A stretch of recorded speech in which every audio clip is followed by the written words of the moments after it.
Face au défi de la modernisation de la gestion des finances publiques, l'Association internationale des services du Trésor, AIST, au-delà de la diversité géographique de ses membres, se veut être un espace d'échange et de débat. Le colloque annuel organisé à Brazzaville à travers les tables rondes et exposés qui s'y déroulent autour cette fois-ci de la gestion de la paye et des pensions, système de gestion informatique intégré ou non, a pour objet d'améliorer et d'optimiser la gestion des finances publiques dans les États. Il faut à chaque fois adapter des réponses aux nouveaux enjeux et aux nouveaux défis du monde international, de l'environnement international.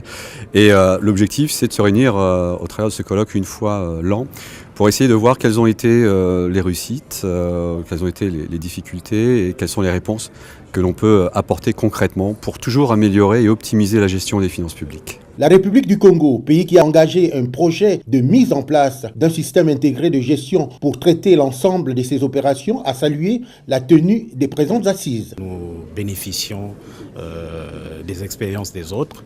C'est en cela que c'est intéressant puisque tous les États se retrouvent là sur 4 continents. Donc ça permet, même s'il y a diversité des systèmes, mais je pense que nous pouvons nous mutualiser pour retrouver ce qu'on peut améliorer, prendre chez les uns, améliorer chez les autres. C'est l'intérêt des colloques que nous tenons habituellement.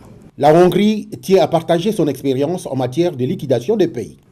Les expériences en matière de liquidation de paye sont très avancées en Hongrie et nous espérons vivement que ces expériences seront utiles et pour la partie congolaise et pour les autres pays qui sont réunis à ce colloque. Ainsi, pendant 2 jours, ces grands experts spécialistes en comptabilité venus des 4 coins de la planète vont partager les bonnes pratiques ainsi que les standards en matière de gestion de la paye et des pensions pour accompagner les États.